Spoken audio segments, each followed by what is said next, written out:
Hi everyone, it's Miss Terry and I'm here to talk about my March selections for students in grades 4. I'm going to talk a little bit about fiction and then some graphic novels and then some nonfiction. So let's get started.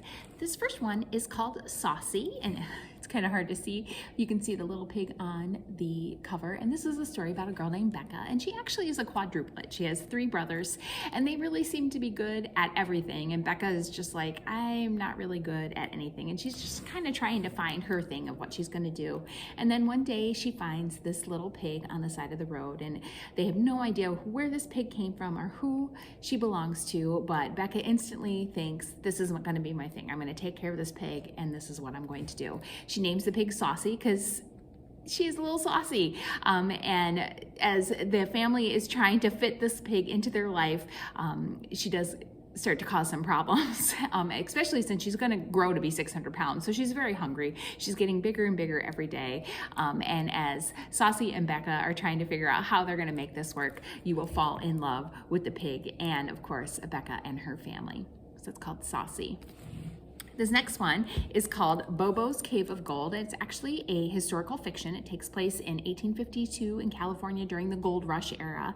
And Bobo is actually this cute little dog who meets a 10-year-old named Shang, and they quickly become good friends. But then one day Bobo helps a bear escape from a cage, and the owner of that cage is very angry with Shang and demands a very high price in payment of the loss of the bear. And now Shang and Bobo are trying desperately to find a hidden treasure for gold in order to pay back this big debt before they get into even more trouble. So that's Bobo's Cave of Gold.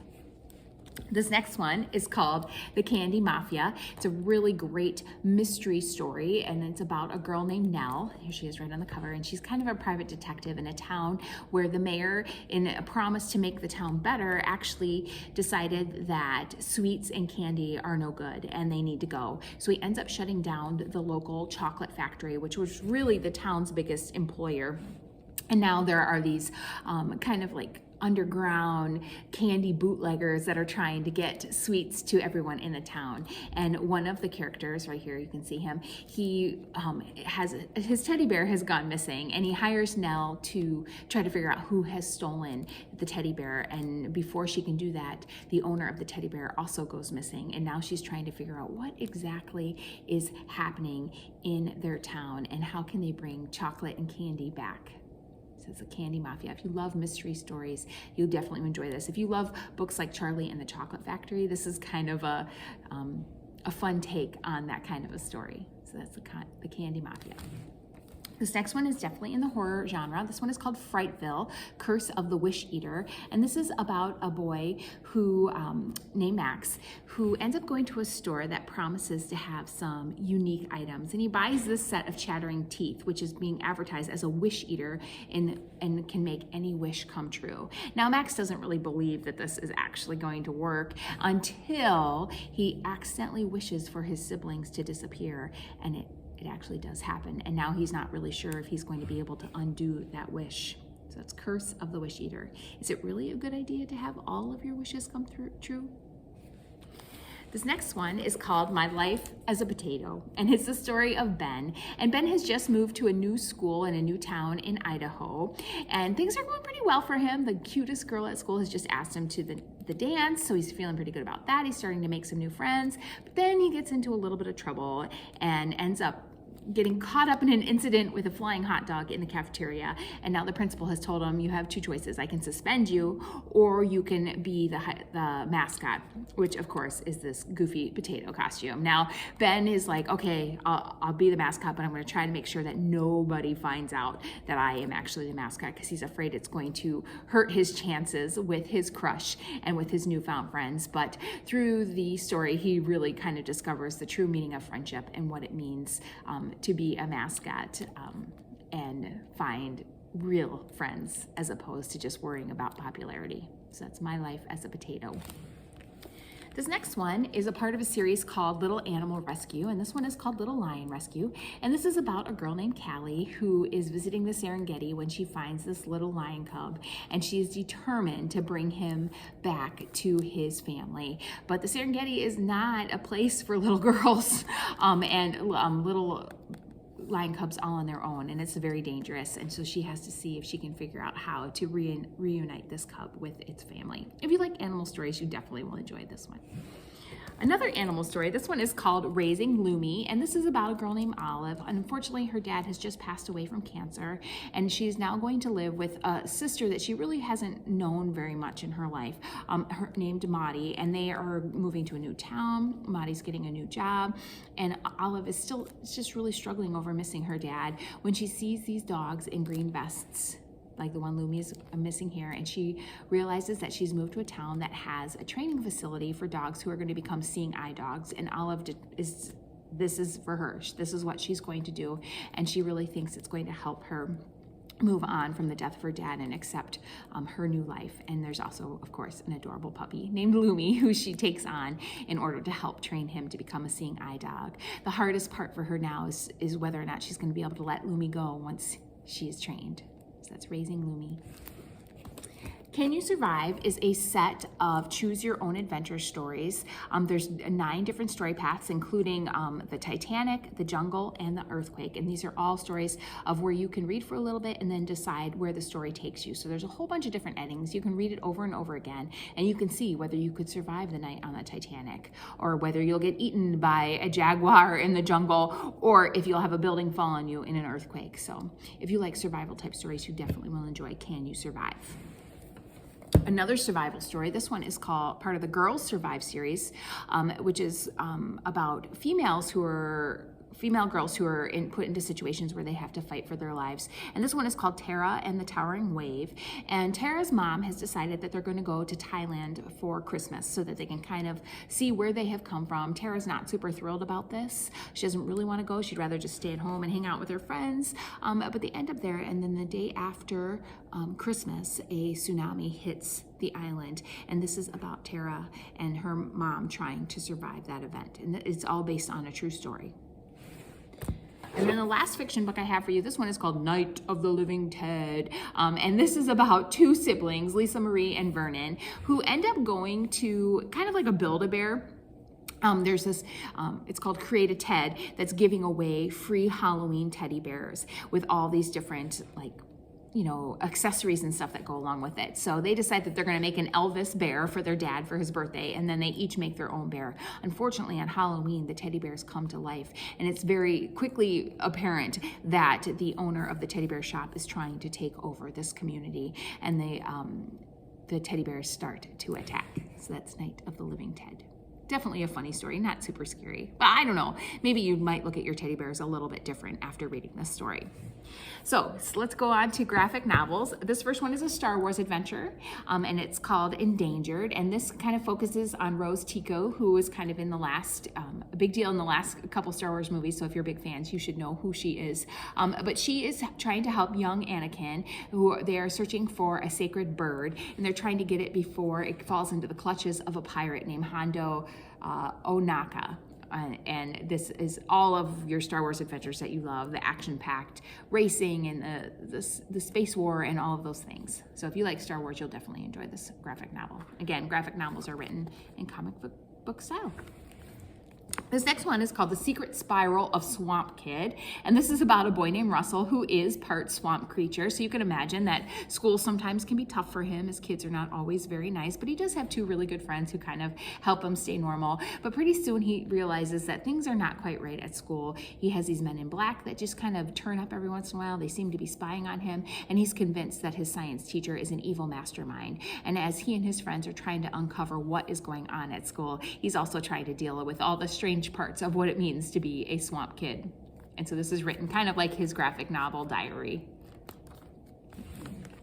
This next one is a nonfiction graphic novel. This one is called The Challenger Disaster, and it tells the story of on January 28th, 1986, 7 astronauts boarded the Challenger, and unfortunately, shortly after takeoff, the Challenger did explode. So this kind of talks about what happened that day, what impact it had on future space travel, and it also looks at the different astronauts' lives that were on the Challenger. And it's also told from the point of view of a class in the future who's looking back on what has happened before they take their own first space flight. So that's the Challenger disaster. This next one is called Bug Boys, and this is about two bug friends, Stag B and Rhino B, as they are exploring the world around them. They have a lot of different adventures, they meet a lot of interesting insects, they get themselves into trouble quite a bit, and then this book shows how they get out of that and all the fun that they have. After reading this, you're definitely going to wish that you could be one of the bugs in their world and follow around behind these boys. This next one is a graphic novel version of the book by Roald Dahl called The Witches. I don't know if you've seen the movie or read the book before, but now this is a graphic novel version. And this is a story about a young boy who discovers the existence of witches and is trying very hard to reveal them to the rest of the world, because it is their plan to turn all children into mice and to rid the world of the evils of children. So this is called The Witches. The witches in that story are a little bit creepy, just be prepared. I also have a new Big Nate. This one is The Gerbil That Ate My Homework. So if you're a Big Nate fan, you definitely will enjoy his latest installment. And then the last graphic novel I'm going to talk about, this one is called The Wolf in Unicorn Clothing. So these are far out fables, so they take familiar fables and kind of flip them on their head and change them. And this one is in particular is about a wolf named Daisy who's desperately trying to find some friends when a herd of unicorns moves in nearby, and she would like to play with them, but she's like, they're never going to let me come over. I'm a wolf, for heaven's sakes, I usually eat them. And she decides to make herself a unicorn costume to see if she can fit in and make some new friends. And then of course there's also some evil trolls that are trying to ruin her plan. So that is The Wolf in Unicorn Clothing. Okay, so those are some of the graphic novels. Let's look at some of the nonfiction. This first one is a part of a series that looks at great ideas and how they came to be. So this one is called From an Idea to Lego, and it tells the history of Legos, where they started, where they're made, who came up with the idea to begin with, and how did Legos become this huge industry. So this is From an Idea to Lego. So if you're a big Lego fan, you definitely will enjoy this. Other books in this series are From an Idea to Disney, From an Idea to Nike, and From an Idea to Google. So if you really like knowing the history behind some of these big companies, you would enjoy this book. This next one is actually another graphic novel, but it's also in the nonfiction category. This one is called Dinosaur Empire, and it's kind of a take on almost like the Magic. It reminds me a lot of the Magic School Bus, if you're familiar with that story. But this is about a girl named Ronnie, and she's trying to pass her 5th grade science classes impossible quiz on dinosaurs. And then she ends up meeting her neighbor, Ms. Lernan, and Ms. Lernan takes her back in time to the actual age of the dinosaurs to teach her all about them. So if you're a dinosaur fan, you'll enjoy this. If you like the idea of time travel, you also will enjoy this. And again, it's written in graphic novel format. So that's Dinosaur Empire. This next one is called So You Want to Be a Ninja. This is also written in a very graphic format, but it talks about all the skills and tricks that you would need in order to become a ninja and what it was actually like to be trained as a ninja. It talks a lot about the historical references of ninjas, and then it talks a lot about their weapons, their training, their disguises, and all the kind of things that they did throughout history. Okay. This next one is one of my favorite nonfiction books. It's called Incredible Earth, and it is filled with amazing photography about all the strangest places on our planet. Things that would be just, if you could see them in person, it would be absolutely amazing. So if you're thinking that someday in my life I'd like to travel the world, I would highly recommend trying to find some of these amazing places. So it talks about where each of the locations are, how the photograph was taken, and some information about it. Either way, it's just amazing to just kind of pore over it and look at all the different pictures. This next one is called How to Doodle, and this one in particular is about color patterns. So if you really enjoy those coloring books that have the tiny little pieces, this book is going to talk to you about how to make it the most vibrant, colorful pattern that you could possibly color. And then it also tells you how to draw your own patterns and color them yourself. So if you like art books, you definitely might enjoy How to Doodle Color Patterns. This next one is called How Many Mice Make Up Elephants, and it looks at questions about size and distance, and tries to put it in kind of perspective, like how many mice could actually fit inside of an elephant. And it's a lot. It's like 250,000 mice, which I don't know if I'd really want to have all those mice together in one spot. But it also has questions like how much water is in the ocean, like how many swimming pools could you fill using the waters in the ocean. And it is a very, very large number. It's 50 quintillion gallons, and that is a number with 19 zeros. That's a lot of water. So if you like math, if you like looking at comparing things, comparisons, you would definitely enjoy this book. It's a lot of fun graphics too. Like, how many giraffes does it take to reach the tallest skyscraper? So it just kind of looks at how big things are in kind of funky ways.